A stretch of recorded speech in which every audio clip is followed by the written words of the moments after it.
Hello students, मैं Shashank sir. स्वागत है आपका मेरे ऑफिशियल यूट्यूब चैनल पर। स्टूडेंट्स, आपको स्क्रीन पे प्रश्न दिख रहा है कि यदि एक वृत्त की परिधि 264 सेंटीमीटर है तो अर्धवृत्त का क्षेत्रफल ज्ञात कीजिए। बहुत ही इजी क्वेश्चन है स्टूडेंट्स। हमको कह रहा है कि एक वृत्त है, उसकी परिधि जो दिया है वो 264 सेंटीमीटर है। तो इस वृत्त के अर्धवृत्त मतलब हमको इतने का क्षेत्रफल बोल रहा है। तो आइए क्वेश्चन को करते हैं हम। वृत्त की परिधि होती है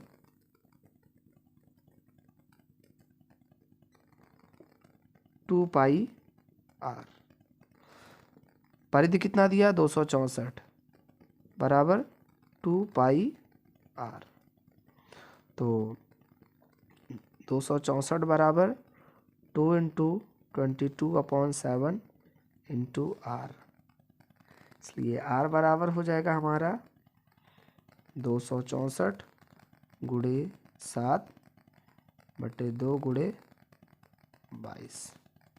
11 से कट जाएगा, 11 दूनी 22, 11 चौक 44, 11 दूनी 22, 2 12 हम 24 और 2 छक्के 12, इसलिए r बराबर आएगा 6 सते 42। अब हमको क्या चाहिए? अर्धवृत्त का क्षेत्रफल चाहिए। अर्धवृत्त का क्षेत्रफल होता है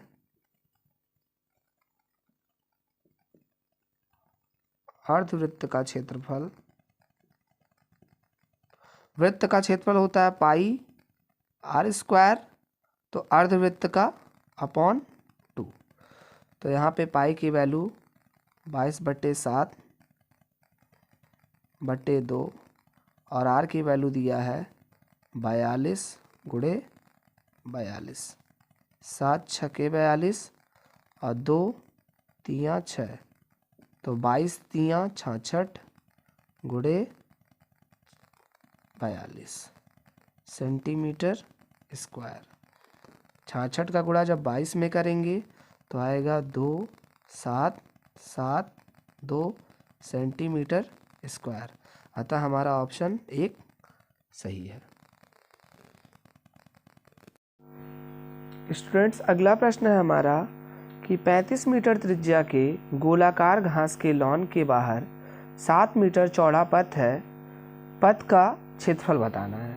मतलब ये एक हमारा 35 मीटर का एक लॉन है और एक जो ग्रीन कलर से शेडेड पोर्शन दिखा रहा है ये हमारा एक रास्ता है जिसकी चौड़ाई 7 मीटर है। तो ये बताना है कि इसका क्षेत्रफल कितना है।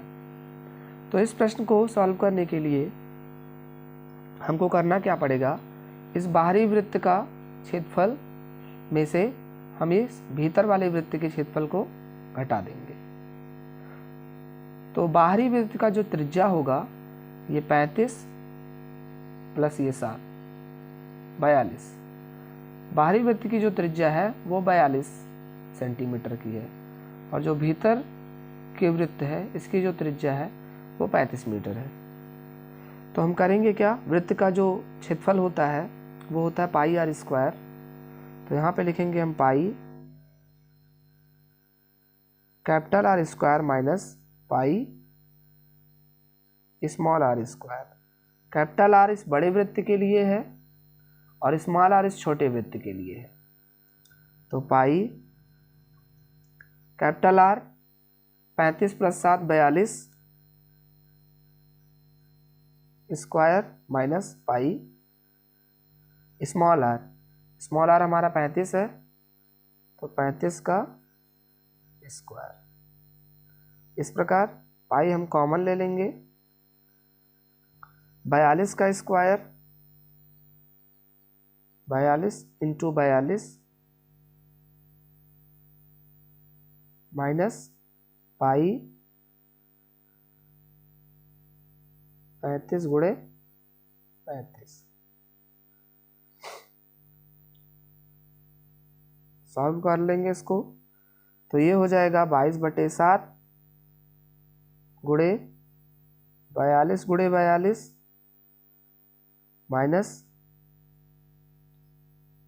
-22/7 गुणे 35 गुणे 35, 7 पच्चे 35 और 7 छके 42।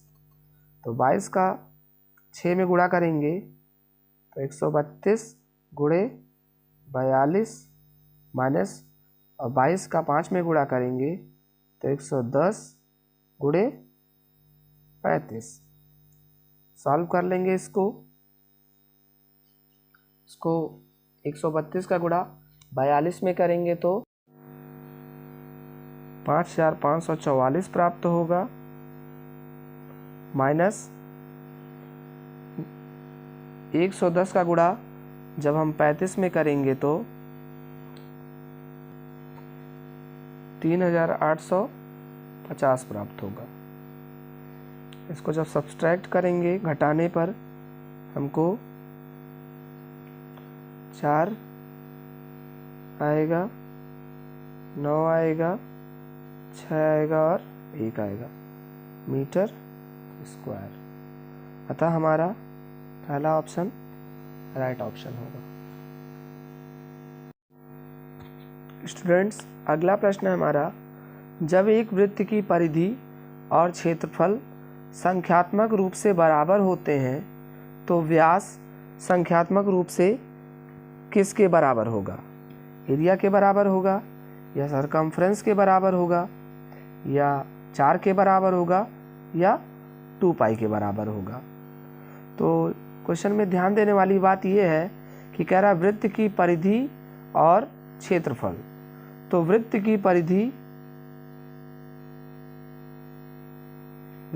परिधि बराबर वृत्त का क्षेत्रफल कह रहा है, और लास्ट में हमसे व्यास पूछ रहा है। चूंकि हम जानते हैं कि व्यास जो होता है वो त्रिज्या का 2 गुना होता है। तो आइए वृत्त की परिधि हम देखते हैं। वृत्त की परिधि होती है 2 पाई r, और वृत्त का जो क्षेत्रफल होता है वो होता है पाई r स्क्वायर। ठीक है, अब हम क्या करेंगे, पाई से हमारा पाई कैंसल और 1 r से हमारा 1 r कैंसल। इसका मतलब कि 2 बराबर r या फिर r बराबर 2। r बराबर हमको 2 प्राप्त हो गया।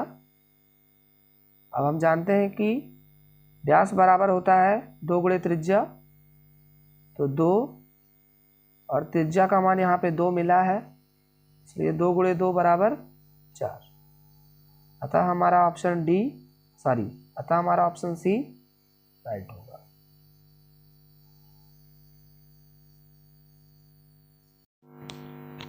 अगला प्रश्न है हमारा, एक बेलनाकार स्तंभ का वक्र पृष्ठीय क्षेत्रफल 264 वर्ग मीटर है और इसका आयतन 924 घन मीटर है।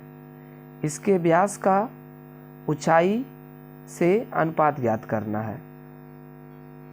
बहुत ही प्यारा सा क्वेश्चन है स्टूडेंट्स। हमको दिया क्या है, बेलन दिया है। तो पहले हम एक बेलन ड्रॉ करते हैं। जो ग्रीन पार्ट से दिखाया गया पोर्शन है ये हमारा वक्र पृष्ठ को दर्शा रहा है। इसका जो डायमीटर है वो d है और इसकी जो त्रिज्या है हम r से डिनोट किए हैं, और इसकी जो ऊंचाई है वो h है। प्रश्न को सॉल्व करते हैं। बेलन के वक्र पृष्ठ का जो क्षेत्रफल होता है वो होता है 2 पाई r h। बेलन का वक्र पृष्ठ का क्षेत्रफल दिया है 264। तो 2 पाई की वैल्यू 22/7 r इंटू एच बराबर 264। तो आर एच बराबर हो जाएगा हमारा 7 को हम 264 से गुणा कर देंगे और 2 और 22 को 264 में हम भाग दे देंगे। तो 264 में इस 7 से गुणा कर दिया हमने और 2 गुणे 22 से भाग दे दिया, ये दोनों कट जाएंगे। 11 दूनी 22, 11 दूनी 22, 11 चौके 44, 2 दूना 4, 4 छक्के 24। तो RH हमारा आ गया 6 सत्ते 42 आ गया। ठीक है। अब अगला हमको दिया है कि इसका आयतन 924 घन मीटर है, तो हम इसका आयतन निकाल लेते हैं। आयतन का जो बेलन का जो आयतन होता है वो होता है हमारा पाई r स्क्वायर h बराबर 924। पाई की वैल्यू 22/7 होती है, 22/7 गुणे r स्क्वायर h बराबर 924। 7 को 924 से गुणा कर देंगे और 22 को भाग दे देंगे, तो r स्क्वायर h बराबर हो जाएगा हमारा 924 गुणे 7/22। ठीक है स्टूडेंट्स। अब क्या होगा, हम इसको r स्क्वायर h को एक चीज और लिख सकते हैं, r h is equal to, इसको हम सॉल्व करते हैं तो 2 से 11, और इसको जब सॉल्व करेंगे तो ये आ जाएगा हमारा 2 चौके 8, 2 छक्के 12 और 2 दूना 4। तो RH बराबर हो जाएगा 462 गुणे 7/11। अब इस RH की जगह पर हम 42 रख सकते हैं, तो हो जाएगा R गुणे 42 बराबर 462 गुणे 7/11। इस 42 को नीचे कॉल कर लेंगे तो R बराबर हो जाएगा 462 गुणे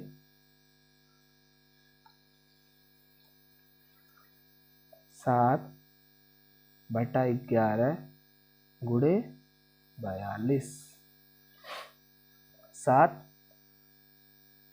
छक्के 42 और 6 से 462 को हम काटेंगे, 6 कम 6, 6 सत्ते 42, 6 सत्ते 42। उसके बाद 11 सत्ते 77, तो R इज इक्वल टू हमारा 7 आ जाएगा, R इज इक्वल टू 7 आ जाएगा। उसके बाद क्या होगा, अब हम इस R की वैल्यू को इस इक्वेशन RH वाले में रख देंगे, तो RH बराबर हमारा था 42, तो इस R की जगह पे हम 7 रख देंगे, तो 7 गुणे H बराबर 42, इसलिए H बराबर 42/7, 7 छके, तो H बराबर क्या आ गया हमारा 6 आ गया। अब हम क्या करना है, हमको इसके व्यास और ऊंचाई में अनुपात पूछ रहा है। चूँकि हमको त्रिज्या मिल गई है तो हम व्यास आसानी से निकाल सकते हैं। व्यास बराबर 2r अनुपाते ऊंचाई, तो 2r 2 गुणे 7 बराबर 6, इसको 14 अनुपाते 6, और इसको हम जब काटेंगे तो आएगा 2 सत्ते 14 और 2 तियाँ 6, 7 अनुपाते 3। ऑप्शन दूसरा हमारा राइट आंसर होगा।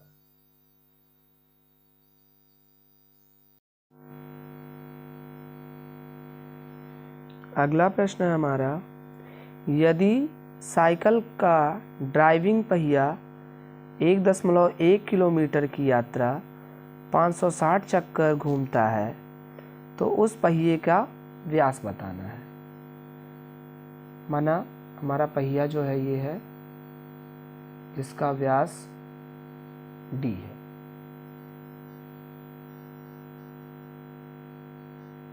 ठीक है, अब क्या कह रहा है कि ये घूमता है कितना चक्कर, n इज इक्वल टू 560 चक्कर। तो हमको इसका व्यास बताना है। तो ये हो जाता है चक्करों की कुल संख्या n गुणे 2 पाई r, n गुणे 2 पाई r बराबर कितना किलोमीटर वो घूम रहा है, 1.1 किलोमीटर। ठीक है, चूंकि आंसर में हमको सेंटीमीटर मिल रहा है तो किलोमीटर को हम सेंटीमीटर में कन्वर्ट कर लेते हैं। तो 1 किलोमीटर में सेंटीमीटर हो जाएगा हमारा 1 2 3 4 5 2.5 सैकड़ा 1000 10,000 1 लाख सेंटीमीटर। तो हम क्या करेंगे, 1.1 में 1 लाख सेंटीमीटर से गुणा कर देंगे। अब हमको प्रश्न में व्यास पूछ रहा है तो हम जानते हैं 2r is equal to d। तो यहाँ लिख सकते हैं d, पाई की वैल्यू तो पाई ही रहने देंगे, और n यहाँ पे चक्रों की संख्या है जो हमको 560 दिया है, तो यहाँ लिख देंगे 560। फिर 560 पाई की वैल्यू हम जानते हैं 22/7 into D is equal to 1 दशमलव से 1 दशमलव कट जाएगा 0, तो आ जाएगा 1 1 1 2 3 4 सेंटीमीटर। 7 8 56 80। तो d इक्वल टू हो जाएगा हमारा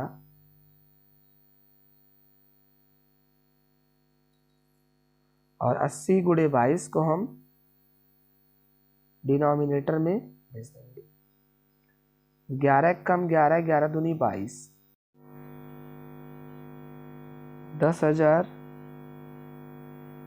बटा 80 गुणे 2, 1 0 से 1 0 कट गया, बचा हमारा 1008 गुणे 2।